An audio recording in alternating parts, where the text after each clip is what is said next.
Bailey Arredondo here at Indian Wells, week 2 of the tournament. A lot of tennis action this week, but we have a treat today. We are joined by Coach Patrick Mouratoglou, Serena's coach, Coach Dimitrov, advisor to Coco Gaff, Tsitsipas. Really, what a treat this is. Coach, thank you for taking the time to join us today. It's a pleasure. Thank you for inviting me. So talk about Indian Wells. I mean, I'd argue that there's no other person that has more tennis miles than you. You've been on a tennis court probably in nearly every continent. What do you like about the gardens? What do you like coming about Indian Wells? Honestly, I think it's very special here. First of all, the decor is unreal. And I was telling you before the show, actually, that every year I take pictures and I come back home and I said, it's nice, but it looks nothing like real. I mean, it's so much better in real. I think the decor is unreal. The stadium is world class, probably one of the best. I think there is always a good crowd. People really love tennis here. There is a great atmosphere, and you feel like it's special. I think most of the players consider Indian Wells as probably their favorite tournament out of the Grand Slams, because Grand Slams are Grand Slams. It's not really comparable, but actually people call Indian Wells the 5th Grand Slam, so there is a reason for that. They feel so relaxed here. I don't know. It's probably the environment and the quality of the tournament in itself that makes them feel very special about it, and I feel the same. I love to go here. You talk about the richness and the fulfillment that you get. None more other than Serena Williams, that you've coached for almost a decade now. What is it like being a coach of not only one of the best women's tennis players, but one of the best tennis players, period, of all time? Yeah, and such an incredible icon also. She's much more than, you are right, she's the greatest.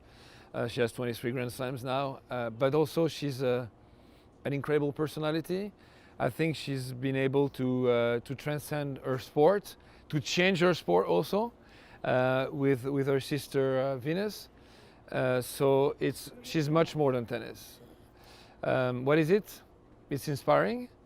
It's great because you feel pressure every day to bring out your best because she's the best. And I think we've built also a great relationship in which we both push each other and we really trust each other much. So it's special. Like after a certain number of years, it's almost like family. But it's family. But at the same time, there is huge pressure on the working side. So I think it's a good combination. I like it. What do you think is next for her? We haven't seen her play too much in the past few years, obviously with her child, but as all of us tennis fans and all of us sports fans are wondering, what's next for Serena? That's a good question, and I would love to answer you, but I don't know. I left her before the US Open. She was devastated because her injury didn't give her the opportunity to play. I told her, listen, take time off and take the time to think what you want to do in the future. If you want to go for 1 more year, 2 more years, 3 more years, or stop. It's up to you. It's very personal. And we discuss, and actually we're going to discuss soon, so I'll let you know as soon as I know. Yeah, I'll be awaiting that text message. I'm sure. Curious on, too, the other young players that you've mentored, specifically Coco Gaff, such an incredible talent for being only 17 years old. Unfortunately, saw her bow out in the round of 16 here at Indian Wells, but what excites you about her being at such a young age, but having such rich talent that she does? Everything excites me about her. She's so special. I met her, she was 10. She came to my tennis academy. We have those weeks in which we scout the players, and she was one of those. And I remember every time we do these weeks, we do some, of course, training all week long. We do some fitness tests. We have them play matches. We want to see how they compete, and there is an interview. So I interview them one-on-one. I want to see who they really are. And I have to see behind what they say. That's the goal, because they almost all say the same. I want to be number 1. Okay, good, but how are you going to do it? What's your plan?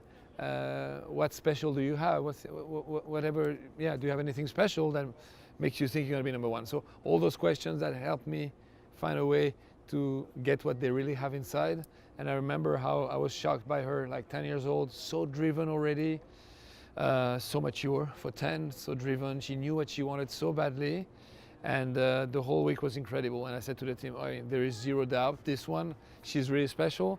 We have to do something special for her and help her do I mean, become the best she can become. And throughout the following years, she's made so much, she's made history already. Like 13 and a half, she reaches the final of the US Open Juniors, youngest ever in the history.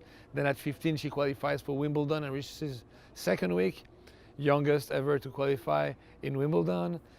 You know, so at several stages of her career, even though we're talking about such a young career, she's already made history a lot of times.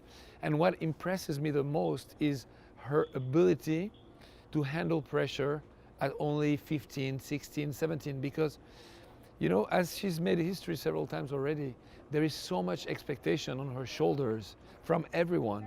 And she feels it, of course. And I think she's handling it incredibly well. I think she has more pressure than the immense majority of the professional players, and being so young and being able to manage that shows such character, and again, someone who's very mature. So she has a huge future, I think. I mean, I really believe it since I've seen her, and she's proven a lot so far. I think she still has a big room for improvement, and that's what's great. You know, that's what you want, someone who's already top 20 with such a room for improvement. So now it's just about work. So let's make the work done and see how far she can go. Wow, what a great session, and what a great insight to not only tennis from a coach's perspective, but from more of a sport perspective and what we can do to help improve the game. Coach, we appreciate you taking the time, and more than just a tennis mind, too, a coach's mind. So thank you for taking the time, and we look forward to seeing you back here in March. I'll be here. Believe me. Will Serena be here? I will tell you in a few days.